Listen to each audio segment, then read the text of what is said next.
46.5 million people received food stamp aid in January 2012. That means that 1 in every 7 Americans cannot afford to buy food. Food stamps is just another way to describe breadlines. During the Depression, when people didn't have money for food, the government created breadlines to feed the hungry. Think about that. 46 million people cannot afford to buy food. That number is unbelievable. The number of people on food stamps and welfare subsidies continues to grow, and the cost continues beyond anything imaginable. Food stamps are for people who have no money to buy food. Sure, there are abuses, but we have heard plenty about abuses of all government welfare programs. I firmly believe there are people in America that don't have the money to buy food. If these people who are on food stamps can afford food, then why is the government giving them money to buy food? Food stamps is a breadline, just downplayed by the mainstream media and our government.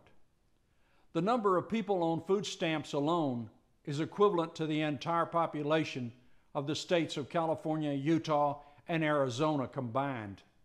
Just imagine, if you can, if there were 46 million people standing in breadlines all over America. This is beyond imagination in a country like America. If the American people were standing in breadlines all over the country to get food, like in the Great Depression, the number of people in those breadlines would make the Great Depression look like a non-event. If Americans were having to stand in breadlines, the situation would be entirely different. I do not believe the American people would be standing passively in those lines, waiting for a handout. If such were the case, you could expect Americans would be organizing to throw out the Congress, bureaucrats, the lobbyists, and other un-American activists in Washington. Our country is in a state of great peril. Our government has cleverly diffused the anger we'd be expressing right now about the economic state of America with the aid of technology in processing welfare payments alone. Yes, the EBT, electronic benefit transfer, credit card types of electronic processing is efficient. No one is the wiser, and the whole process continues seamless and efficiently. Welfare recipients by the millions are getting their benefit payments by electronic credit card type processing. They swipe the EBT card just like people using credit cards. Hardworking Americans are paying for food stamps and welfare transfers with their tax dollars. How many times have you stood in the cashier's line at the grocery store and viewed people with several $100s worth of groceries in their cart? They swipe their EBT card and they don't pay a dime. You may have thought to yourself what you had to do to earn that much money, or how many days you worked for that amount of money. It is natural to be a little resentful, yet if you trust your government, your trust is wise enough to know those are people with real needs, and the government is responding properly. We shouldn't blame people who cannot afford food, but we should resent our government taking our citizens and our great nation, the wealthiest nation in the world, to such a demeaning level.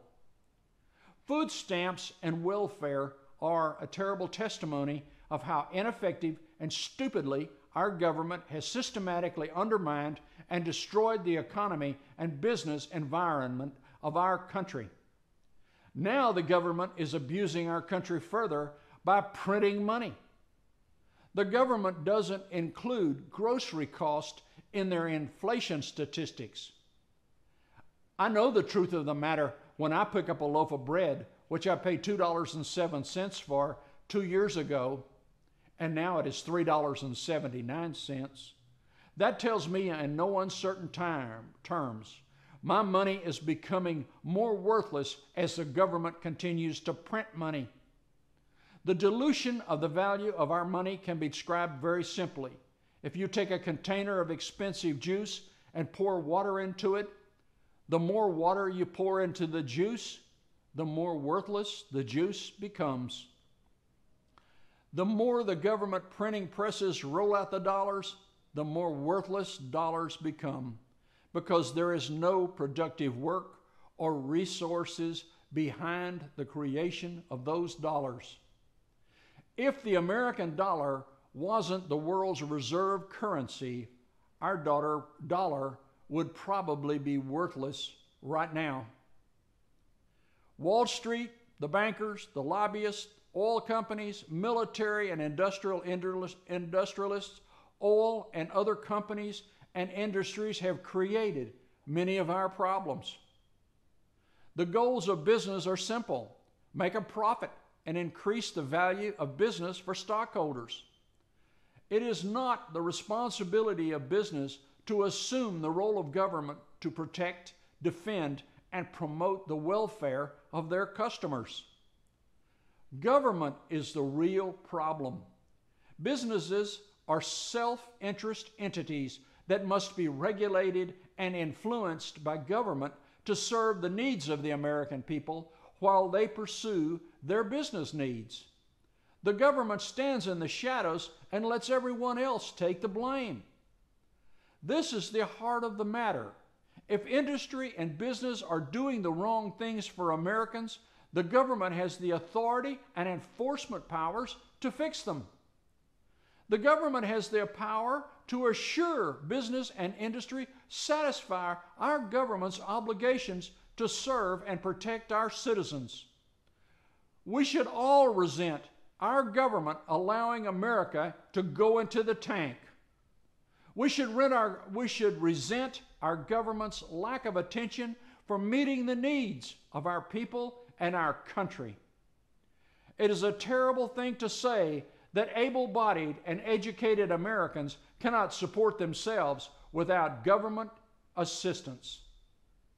If there is a chance to turn America around, it will require Americans making their voices heard loud and often. Americans, we must do what it takes to preserve our Constitution.